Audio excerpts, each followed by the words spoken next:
সন্ত্রাসীদের গদিতে আগুন জ্বালাও একসাথে, সন্ত্রাসীদের গদিতে আগুন জ্বালাও একসাথে, শিক্ষা সন্ত্রাস একসাথে চলে না, একসাথে চলে না। শিক্ষা সন্ত্রাস। যে কেউ প্রতিবাদ তুলে ধরলে তাকে হয় ছাত্রদল কিংবা শিবির টেক দিয়ে গণধুলাই দিয়ে হল থেকে কিংবা ক্যাম্পাস থেকে বিতাড়িত করা হতো।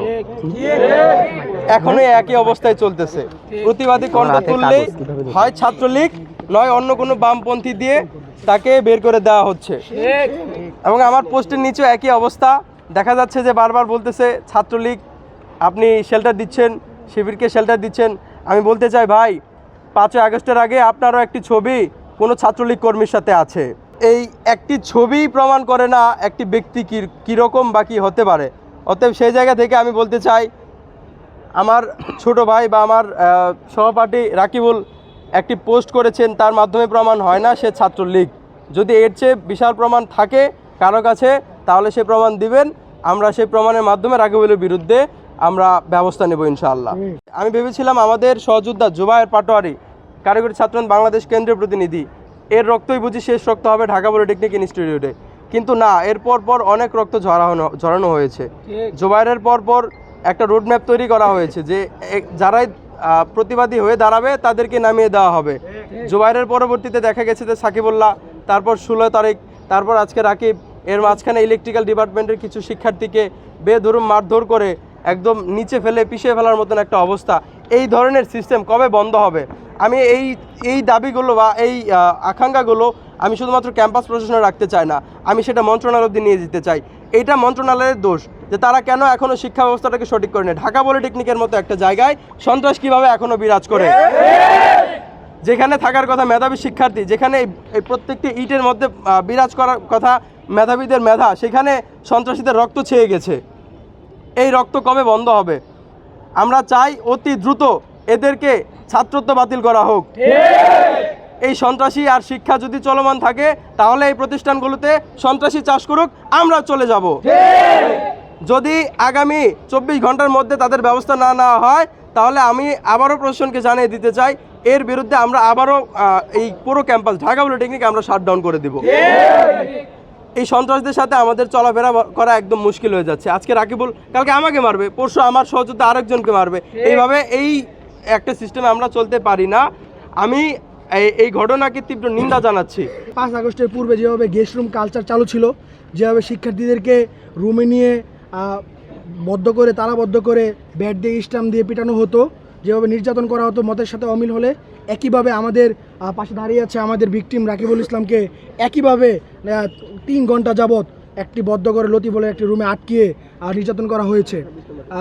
তারপর তাকে ঝাড়ু দিয়ে স্টাম্প দিয়ে বোতল দিয়ে পিটানো হয়েছে। খুবই আহত এবং মুমূর্ষু অবস্থায় ছিল। আজকে একটু দাঁড়াতে পারছে, তারপরও সে শঙ্কিত অবস্থায় আছে। তার উপর আবার হামলা হয় কিনা সেই নিরাপত্তা আমরা তাকে দিতে পারছি না। এখন পর্যন্ত প্রশাসন সেভাবে কোনো ব্যবস্থাও নেয়নি। এই সন্ত্রাসীরা চিহ্নিত সন্ত্রাসী, এই সন্ত্রাসীরা বারবার মব সৃষ্টি করছে। গত বেশ কিছুদিন আগে সাকিবুল্লাহর উপরে হলে সাকিবুল্লাহ সহ আমাদের উপরে হামলা করেছিল। সাকিবুল্লাহর উপরে মাথায় ছুরি দিয়ে হত্যা চেষ্টা করা হয়েছিল। তখন সেই সুবাদে আমরা একটা থানায় হত্যা চেষ্টা মামলা করেছিলাম। এর পরবর্তী সময়ে কারিগরি ছাত্র আন্দোলনের উপরে 16 তারিখ প্রোগ্রাম বানচাল করার লক্ষ্যে হামলা করেছিল। সিসিটিভি ফুটেজও প্রকাশিত হয়েছে নাগরিক টিভি সহ বিভিন্ন টিভিতে। সেখানে আমরা দেখতে পাই একই সন্ত্রাসীরা সেখানে উপস্থিত ছিলেন। গত পরশুদিন যারা রাকিবুলের উপরে এভাবে নির্যাতন চালিয়েছিল, ঠিক একই সন্ত্রাসীরা। এখানে নির্যাতন চালানোর অন্যতম কারণ ছিল রাকিবুল আমার সহযোদ্ধা, রাকিবুল আমার ক্যাম্পাসের শিক্ষার্থী।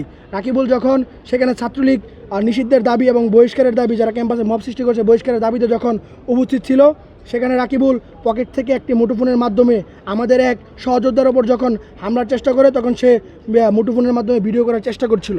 তখন সেটা তারা দেখতে পায় এবং এই সিসিটিভি ফুটেজও অলরেডি বাঁশের কেল্লা সহ বিভিন্ন ডেলি ক্যাম্পাস সহ ইলেকট্রিক মিডিয়াগুলোতে প্রকাশিত হয়েছে। সেখানে রাকিবুলের কলার ধরে তাকে 10-15 জন মিলে বাধ্য করে মোবাইল চেক করে ভিডিও ডিলিট করতে, এবং রাকিবুলকে হলে একা পেয়ে এই প্রতিশোধ তারা সেখানে তুলে নেয়। আজকে 5 আগস্টের পরবর্তী সময়ে যদি আমরা এই ধরনের গেস্ট রুম কালচার দেখতে পাই, এই ধরনের মব সৃষ্টিকারী ছাত্রলীগের যেই আশ্রয়দাতাগুলো ছিল, যারা পালিয়ে গেছে কিন্তু ছাত্রলীগ কর্মীগুলো রয়ে গেছে, এই কর্মীগুলোই এখন পর্যন্ত হলে ভয়ভীতি দেখিয়ে ক্যাম্পাসে ভয়ভীতি দেখিয়ে আসছে এবং একই পরিপ্রেক্ষিতে তারা প্রত্যেক দিন মারামারি করছে। সেখানে 7ম পর্বের এক ইলেকট্রিক্যালের সিনিয়রকেও তারা হামলা করেছে। এই ছাত্রলীগগুলোকে শেল্টার কারা দিচ্ছে? তারা কি এমনি এখানে তারা মামলা হওয়ার পরেও নির্দ্বিধায় ঘুরে বেড়াচ্ছে? তা নয়, এখানে তাদেরকে একটা বড় মহল শেল্টার দিচ্ছে, রাজনৈতিক মহল শেল্টার দিচ্ছে। এই শেল্টারের কারণেই তারা এখন পর্যন্ত মামলা হওয়ার পরে, হত্যা চেষ্টা মামলা হওয়ার পরে ধরাছোঁয়ার বাইরে এখন পর্যন্ত বুক ফুলিয়ে সানগ্লাস থেকে ক্যাম্পাসে প্রবেশ করে শিক্ষার্থীদেরকে হামলা করার ভয়ভীতি দেখায়। যারা ফেসবুকে পোস্ট করার পরে এর বিরুদ্ধে যারা পোস্ট করে তাদেরকেও একই ধরনের মব সৃষ্টি করার ভয় দেখানো হচ্ছে। আমরা এখান থেকে দাঁড়িয়ে দীপ্ত কণ্ঠে বলতে চাই, ঢাকা পলিটেকনিকে এই ধরনের ঘটনা পুনরাবৃত্তি আমরা চাই না।